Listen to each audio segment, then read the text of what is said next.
Bismillahirrahmanirrahim. Assalamu alaikum. The End of the Beginning by Sean O'Casey. Lesson 14, English Class 11. Multiple choice questions, MCQs. Video शुरू करने से पहले मैं आपके साथ एक बात करूंगा कि तकरीबन सारी की सारी किताब और उसकी एक्सरसाइजेस जो हैं वो एआई से बनवाई गई हैं। एआई से बनवाने में कोई ख़राबी नहीं है, लेकिन उसकी प्रॉम्प्ट्स जो हैं वो अच्छी नहीं लिखी गई। बस जैसे जान छुड़वाई गई है कि काम हो जाए, जल्दी से जल्दी हो जाए, वो किया, जिसकी वजह से टेक्स्ट का और हमारे पास जो एक्सरसाइजेज हैं उनकी जो स्टैंडर्ड है, उनका मेयार है, वो बड़ा ख़राब है। तो इस एक्सरसाइज के ये एमसीक्यूज के क्वेश्चंस भी एआई से बनवाए गए हैं। और एक बात मैं क्लियर कर दूं कि जब किसी राइटर का कोई ड्रामा प्ले या कोई स्टोरी वगैरह या ऐसे जो कोर्स में डाला जाता है ना, तो उसको पहले रीड किया जाता है। अगर वो कुछ ज़्यादा लेंथी हो तो उसको कुछ कम किया जाता है। और हमारा ये play the end of the beginning जो शॉन ओकैसी का लिखा हुआ है, ये काफ़ी लेंथी था, यानी पूरे का पूरा कोर्स में नहीं है। लेकिन आप शॉर्ट क्वेश्चंस की वीडियो में भी देख चुके हैं कि ऐसे क्वेश्चंस पूछे गए हैं कि जो असल ड्रामे में है, जो शॉन ओकैसी ने लिखा था स्टेज परफॉर्मेंस के लिए, लेकिन जो टेक्स्ट कोर्स में डाला गया है, जो बुक में डाला गया है, वो उसके अंदर वो क्वेश्चंस या वो चीज़ें नहीं हैं जो पूछी गई हैं। तो इसी तरह से यहाँ पे भी ऐसे क्वेश्चंस आएंगे, शॉर्ट क्वेश्चंस, ये सॉरी एमसीक्यूज, जो आउट ऑफ द वे होंगे, यानी वो हमारी किताब के टेक्स्ट के अंदर से नहीं है, वो बाहर से। तो ये चीज़ें किताब को, कोर्स वर्क को ख़राब करती हैं, सब स्टैंडर्ड बनाती हैं। और इसके ऊपर मज़ीद ये हमारी कौम की बदकिस्मती है कि किसी भी चीज़ को इस्तेमाल करते हैं तो बड़े गलत तरीके से करते हैं। अब हमारे पास तकरीबन को बाज़ार में 8-10 तरह की गाइड्स हैं। बहुत ज़्यादा मटेरियल दिया हुआ है, थोड़ा नहीं है, इतना इतना ज़्यादा मटेरियल दिया हुआ है कि एक छोटी सी किताब को तकरीबन 5 गुना कर दिया उन्होंने। तो वो चीज़ें जो हैं लेकिन उस किताब में भी अगर वो स्टैंडर्ड हो, वो स्टैंडर्डाइज्ड की हो, चेक की गई हो, प्रॉपर लिखी गई हो, तो फिर तो बहुत अच्छी बात होती है। लेकिन एआई ने ये हमारे की बुक्स बनाने वालों का भी काम आसान किया है, लेकिन हमारी कौम के, हमारे नौजवानों की, जो हमारी पढ़ने वाली जनरेशन है, उसका काफ़ी ज़्यादा नुकसान हो जाएगा इसमें, अगर वो इसको सीखने की तरफ नहीं आएंगे। किताबों में भी जो आंसर्स हैं वो जो एआई ने लिख के दे दिया है, वो उन्होंने उसी तरह से वहाँ पे फिट कर दिया। एक तो टेक्स्ट मुश्किल हो जाता है, सब स्टैंडर्ड हो जाता है। दूसरा चीज़ है कि एआई गलतियाँ करता है, ठीक नहीं है। यहाँ पे भी इसके क्वेश्चंस जो हैं, इस किताब के जो इसने एआई ने क्वेश्चंस बनाए हैं, ये जो मैं जिसके आपको ऊपर वीडियो में बता रहा हूँ, दिखा रहा हूँ, ये भी उन्होंने, एआई ने हर क्वेश्चन के साथ उसका जवाब लिख दिया। ये कभी भी हमारी टेक्स्ट बुक्स में नहीं हुआ था, जो यहाँ पे किया हुआ है कि अगर हमारे क्वेश्चन का जवाब फ़र्ज़ करें ये सी है, तो उन्होंने नीचे जवाब लिख दिया कि जिसका जवाब सी है, किताब के ऊपर लिखे हुए। तो ऐसे अगर इमेजिन करें कि अगर इस तरह का क्वेश्चन हो, आप उसे पढ़ें, तो आपकी पहली नज़र इन 4 ऑप्शंस की बजाय की पे जाएगी कि उन्होंने सी बताया हुआ, तो फिर सी आप पढ़ के तो इस पर टिक कर दें कि बहुत सारे स्टूडेंट्स हैं। और ये तकरीबन आप ह्यूमन नेचर कह सकते हैं कि वो काम को जल्दबाजी में शॉर्ट तरीके से करने की कोशिश करते हैं, तो वो इन टर्म्स को या बाकी ऑप्शन को पढ़ेगा ही नहीं और सीधा सीधा बस इसको आंसर कर देगा। तो ये भी इस किताब को ख़राब करने की बात है। लेकिन वो बुक के ऊपर लिखा हुआ है, बुक के ऊपर प्रिंट हुआ हुआ है, अब हम इसका कुछ कर नहीं सकते। तो शायद अगले एडिशन में किताब के अंदर से ऐसी कुछ खराबियाँ जो हैं वो ठीक कर दी जाएँ। और होता तो रहा है पहले कि किताबों के अंदर गलतियाँ ठीक होती रही हैं, लेकिन अब अभी तक तो नहीं कुछ भी, क्योंकि ये पहला साल है। इसके बाद दूसरा साल जब शुरू होगा, जो जो स्टूडेंट्स इसी बुक को दोबारा पढ़ेंगे तो शायद किताब में भी कुछ चेंज कर दें, कुछ लेसन्स को भी ठीक कर दें, कुछ एक्सरसाइजेज भी ठीक कर दें। तो अगर वो इस तरह का करेंगे तो फिर वो एक बड़े पैमाने की चेंज हो जाएगी, यानी तकरीबन सारी किताब बदलेगी। उसमें बहुत सारी चेंजेस, बहुत सारी एडिटोरियल चेंजेस होंगी कि इनको ठीक किया जाएगा अगर हुई तो अब मैं आपको पहले क्वेश्चन की तरफ आता हूँ। 15 क्वेश्चन हैं। पहला क्वेश्चन है, what is the main theme of the end of the beginning. The end of the beginning का मेन थीम क्या है, ये किस टॉपिक के ऊपर लिखा गया है। तो ए ऑप्शन है लव एंड पैशन, मोहब्बत और जज्बा। B gender roles and stereotypes. Gender roles कहते हैं कि मर्दों ने क्या काम करने हैं, औरतों ने क्या काम करने हैं, और स्टीरियोटाइप्स कहते हैं कि ये चीज़ें जब दकियानुसी हो जाएं, यानी फिट कर दी जाएं कि ये करना ही करना है। मर्द किचन में बर्तन नहीं धो सकता या नहीं धोएगा, तो ये स्टीरियोटाइप्स हो जाएंगे, जो चीज़ें फिक्स कर दी जाती हैं। यानी दकियानुसी बातें ऐसी बातें होती हैं जिनकी रीज़न कोई नहीं है, लेकिन फिक्स कर दी गई हैं। और मर्द घर में झाड़ू नहीं दे सकता, औरत बाहर का काम नहीं करेगी। तो इस तरह की चीज़ें जो हैं इनको जेंडर रोल्स एंड स्टीरियोटाइप्स कहते हैं। सी जो है वॉर एंड पैट्रियाटिज्म, जंग और मुहब्बे वतन या हुब्बुल वतनी के ऊपर है। आप ये जो एंड ऑफ बिगनिंग है। और डी ऑप्शन है पॉवर्टी एंड क्लास स्ट्रगल। तो हमने लेसन पढ़ा है, अगर आपने सारी वीडियोस देखी हैं, सारा लेसन पढ़ा है, तो आपको अंदाज़ा होगा कि ये डैरी और लिजी जो मियाँ बीवी हैं उनके दरमियान एक टसल थी जेंडर रोल्स और स्टीरियोटाइप्स के ऊपर। तो आंसर हमारा gender roles and stereotypes. Question 2, who are the main characters in the play. Play के दो बड़े किरदार कौन से हैं। तो प्ले में दो बड़े कैरेक्टर्स जो हैं, आप जुबानी याद हो सकते हैं कि जो स्टेज के ऊपर हर वक्त हैं, वो दोनों हैं, दोनों दोस्त हैं, डैरी और बैरी। लेकिन ड्रामे का जो थीम है वो डेवलप होता है मियाँ बीवी के ऊपर, डैरी और लिजी के, जिनके आपस में झगड़ा होता है या वो रोल स्विच करते हैं, आपस में रोल स्वैपिंग करते हैं, आपस में रोल बदल देते हैं कि घर के काम तुम करो और मैं घर बाहर का करती हूँ, इस तरह से। तो फिर मेन कैरेक्टर्स जो हैं, तीन कैरेक्टर्स हैं टोटल में इसके। तो उनमें से मेन जो है वो हैं जिनके ऊपर थीम चलेगा। तो वो अब ऑप्शन देख लेते हैं। डैरियन डारा, तो डारा तो कोई है ही नहीं कोई। डैरियन लिजी, ये वो मियाँ बीवी हैं। फिर डारा एंड टिमी, ये भी कोई करेक्टर नहीं है दोनों। कैसी एंड नोरा, ये भी करेक्टर्स नहीं है। तो हमारे हमने जो पढ़े हैं वो यही दोनों हैं। अगर डैरी और बैरी लिख देते तो वो भी एक ऑप्शन होता, लेकिन वो नहीं लिखा हुआ। मेन करेक्टर यही दोनों हैं यहाँ पे, डैरी और लिजी।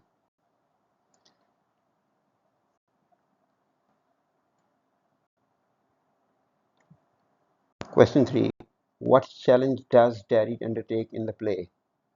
डैरी प्ले में, ड्रामा में कौन सा चैलेंज कबूल करता है। A to become a musician, एक मौसीकार बनने का। B to manage household chores, घर के काम को संभालने का। C to repair a broken clock, ख़राब क्लॉक को ठीक करने का। और टू प्लो द फील्ड, या खेतों में हल चलाने का। तो प्लो PLOW, ये अमेरिकन स्पेलिंग है। तो क्योंकि ये AI से करवाया गया, तो AI जो है वो मोस्टली अमेरिकन लिखता है, जबकि आयरलैंड का राइटर है, आयरिश है। और आयरिश इंग्लिश जो है वो ब्रिटिश इंग्लिश से कुछ ज़्यादा मुख्तलिफ नहीं है, इवन सिमिलर सेम है। एक ही जगह से वो सारी दोनों लैंग्वेजेस तीनों पैदा हुई हैं, इंग्लैंड की ब्रिटिश इंग्लिश। तो ये पी, उसमें स्पेलिंग PLOUGH होने चाहिए। एनी हाउ, हमारा आंसर है कि डैडी कौन सा काम करने की जिम्मेदारी उठाता है? वो कहता है कि मैं घर के काम कर लूंगा। B, to manage household chores. Question 4. What does Lizzie decide to do while Daddy manages the house? Lizzie क्या काम करने का फैसला करती है जब डैडी घर को संभालता है? तो उन दोनों ने आपस में रोल स्वैप किए थे, रोल चेंज किए थे। तो लिजी के ऑप्शन सुनिएगा, इनको देखिएगा कि बुक में हमने इसी तरह से पढ़ा या क्या है। लिजी का ऑप्शन ए है टेक ए नैप, कि थोड़ी देर के लिए सो जाए।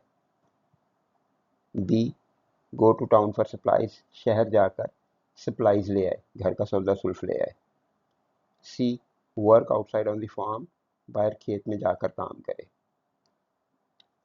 और डी, विजिट हर फ्रेंड, या अपनी सहेली को मिलने।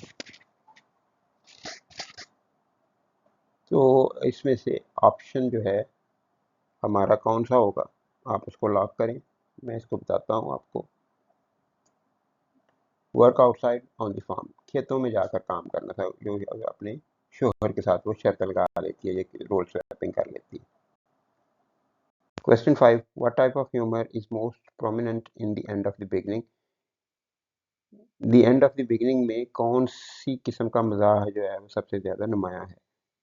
ए, सैटिरिकल ह्यूमर। सैटिरिकल ह्यूमर होता है तंजिया मजाक, तंज करने वाला। B, verbal irony. Verbal irony होती है कि बात जिस तरह से हो रही है उस तरह से ना हो, कुछ और कर दी जाए, या जो बात हो रही है उसके मुकाबले में एक्शन जो है वो काफ़ी डिफरेंट हो, उलट हो। और सी, फिजिकल स्लैपस्टिक ह्यूमर, ऐसा ह्यूमर जिसमें ऊट पटांग हरकतें की जाए, या जो जिसमें जिस्मानी तौर पे कुछ ऐसा किया जाए जो पता चले, जो ह्यूमर पैदा कर रहा हो। और D, dark humour. Dark humour ऐसा ह्यूमर होता है जो किसी की ज़ात के ऊपर फिक्रे कसना या गैर इखलाकी बात करके ह्यूमर को क्रिएट करना, मजाक क्रिएट करना, इस तरह की चीज़ों को डार्क ह्यूमर कहा जाएगा। तो यहाँ पे हमारा आंसर है physical slapstick humour. Question 6. What is Lizzie's reaction when she returns to the house? Lizzie का रद्द-ए-अमल या रिएक्शन क्या होता है जब वो घर पहुंचती है, घर वापस आती है? ए, amusement and mockery. B, anger and frustration. C, sympathy for daddy's struggles. D, indifference. अब ये वो क्वेश्चन है जो पूरा, जब अगर प्ले पूरा होता, एक्चुअल प्ले पूरा हो, जो उसका टेक्स्ट है, तो उसमें से इसका आंसर दिया जा सकता है। क्योंकि जब हमारे पास जो हमारी टेक्स्ट बुक में जो टेक्स्ट है उसमें लिज़ी बिल्कुल एंड पे एंटर होती है, आगे वो रस्सी खोलती है और वो उसके डैडी सर के बल गिरता है चिमनी के अंदर से, और फिर बाहर आता है तो वो उससे पूछती है कि क्या हुआ, तो वो कहता है कि तुमसे तो कोई काम ठीक से नहीं होता। इस तरीके से है, तो वहाँ पे कोई भी एज सच इनमें से लिज़ी की जानब से कोई भी ऐसा रिएक्शन नज़र नहीं आएगा। हम रिएक्शंस पढ़ते हैं फिर देखते हैं कि वाकई में लिज़ी में के अंदर इनमें से कोई रिएक्शन शो हुआ था वहाँ पे। तो ए है अम्यूज़मेंट एंड मॉकरी, कि उसे मज़ा आया था और उसने मजाक उड़ाया था उसका। और बी, एंगर एंड फ्रस्ट्रेशन, उसे गुस्सा आया था और वो नाराज़ हुई थी। सी, सिंपथी फॉर डैडी स्ट्रगल्स, और डैडी की कोशिश के ऊपर उसे तरस आया था, रहम आया था। डी, इंडिफरेंस, लापरवाह रही थी। तो एक्चुअल ड्रामा के अंदर उसे गुस्सा, वो उसने उसे उस चीज़ का मज़ा आया था और उसने उसका मजाक भी उड़ाया था। लेकिन यहाँ पे जो हमारे पास किताब का टेक्स्ट है उसके अंदर ऐसी कोई चीज़ नहीं है इन चारों में से। तो ये एक प्रॉपर क्वेश्चन नहीं है, लेकिन क्योंकि आपके कोर्स में इसको शामिल कर दिया गया है, तो बोर्ड के अंदर भी पूछा जा सकता है इसलिए। और फिर खुद ही उन्होंने इसका जवाब भी दे दिया हुआ है। तो जवाब इसका उन्होंने दिया है कि जी अम्यूज़मेंट एंड मॉकरी है, जो कि असल ड्रामा में हुई थी। आपके टेक्स्ट बुक वाले ड्रामा में ये चीज़ नहीं थी, लेकिन जवाब ए अम्यूज़मेंट एंड मॉकरी है। Question 7, what is the significance of the title the end of the beginning? The end of the beginning title की क्या अहमियत है? तो क्वेश्चन के टाइटल जो है वो उसकी सिग्निफिकेंस बतानी है, या ये टाइटल जो है ये टेक्स्ट के साथ क्या मैच करता है। ये आमतौर पे इस तरह के क्वेश्चन का ये मकसद होता है पूछना, कि जो टाइटल है वो टेक्स्ट के साथ कैसे मैच करता है। तो देखते हैं। A, it refers to the start of a new phase in the characters lives. इसका ताल्लुक जो है वो जो किरदार हैं उनकी ज़िंदगियों के एक नए फेज के शुरू होने से। B, it symbolizes the failure of gender role reversal experiments. ये सिम्बलाइज करता है, ये अलामत है कि जेंडर रोल रिवर्सल एक्सपेरिमेंट, यानी जेंडर रोल को रिवर्स कर देना, मर्द के काम औरत करे, औरत के काम मर्द करे, उसका एक तजर्बा करना और उस तजर्बे की नाकामी की अलामत है ये। तो इस ड्रामा के अंदर हुआ तो यही है कि जेंडर रोल रिवर्सल हुआ और एक्सपेरिमेंट में डैरी बुरी तरह से नाकाम हुआ, लिजी जो थी वो कामयाब थी। C, it indicates the conclusion of a lifelong marital disagreement.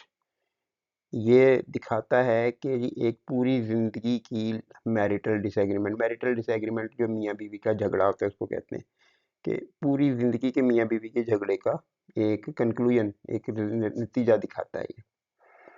और D, it highlights the cyclical nature of life changes. ये ज़िंदगी की घूमती हुई, साइक्लिक नेचर का मतलब होता है कि जो घूम घूम के या वापस आने वाली मुश्किलात हों। लाइफ के ज़िंदगी के चैलेंज ऐसे ही हैं कि एक दिन में एक काम आपको करना पड़ा है, तो वही काम किसी और दिन दोबारा करना पड़ेगा। तो इस तरह की चीज़ों को साइक्लिकल चेंजेस कहा जाता है।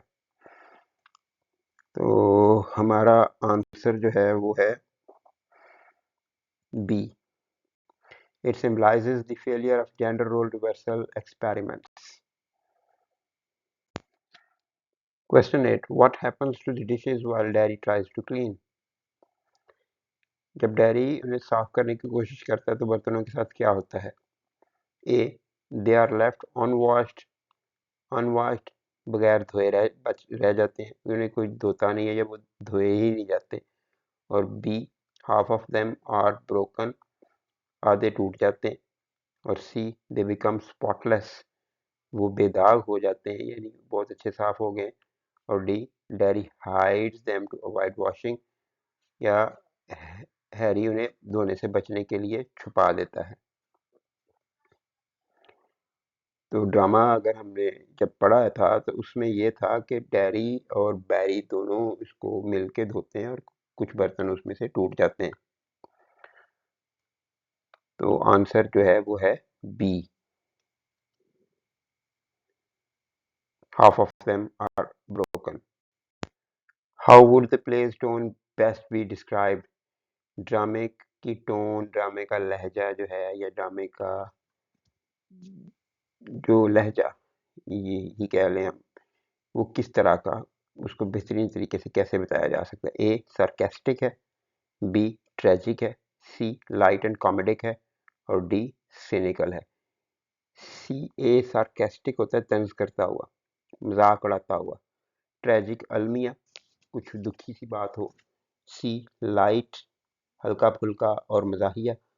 और डी, सिनिकल, सिनिकल होता है किसी चीज़ में, हर किसी चीज़ पर शक करना या उसके ऊपर उसके अंदर कोई अजीब सी पख निकालना। इस तरह के लोग होते हैं सिनिकल, जो कोई भी बात उनके साथ की जाए तो आगे से उसके अंदर से कोई ना कोई खराबी निकाल के तो कहेंगे कि ये ठीक नहीं है।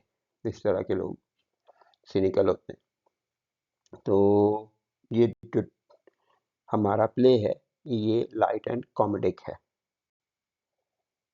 हल्का फुल्का और मजाहिया है। इसमें इस तरह की चीज़ें, ट्रेजेडी नहीं है, सिनिकल नहीं है कुछ भी, और सरकास्टिक भी नहीं।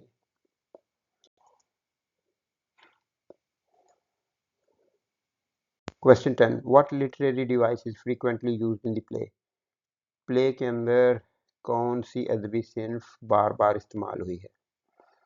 ए मेटाफर, इस्तारा, बी फोरशैडोइंग, फोरवार्निंग या फोरकास्टिंग भी कहते हैं, पेशगोई करना, और सी आयरनी, तजाद होता है, और D simile, तशबीह।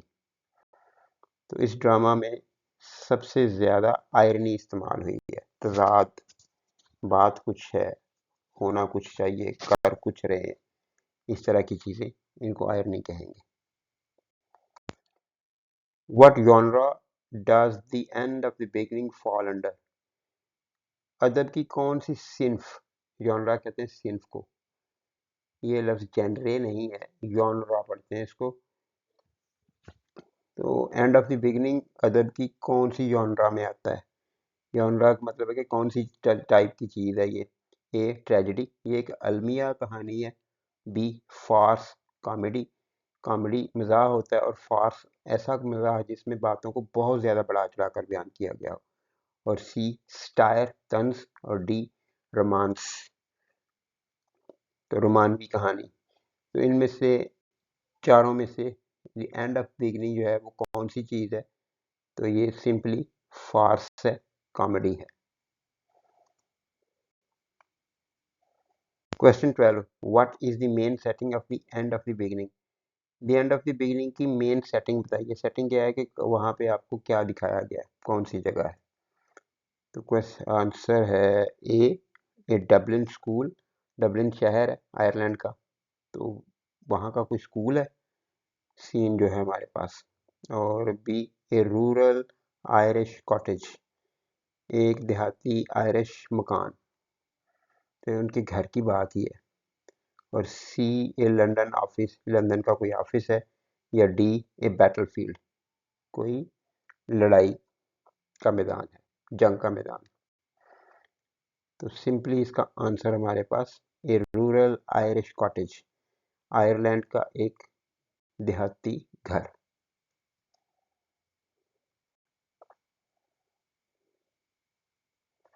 How does Darry's attempt at domestic work turn out? Darry की घर के काम को, घरेलू कामों को करने की कोशिश क्या, कैसी निकलती है, क्या नतीजा निकलता है? ए ही सक्सीड्स ब्रिलियंटली, वो बड़ी अच्छी तरह से कामयाब हो जाता है। ही फेल्स कॉमिकली, वो मज़ाहिया तौर पर नाकाम रहता है।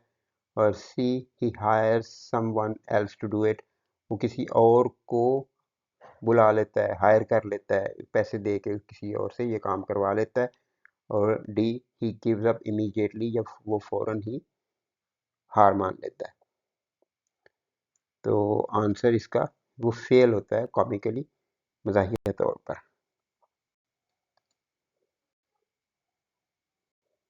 What happen when Darry tries to milk the cow?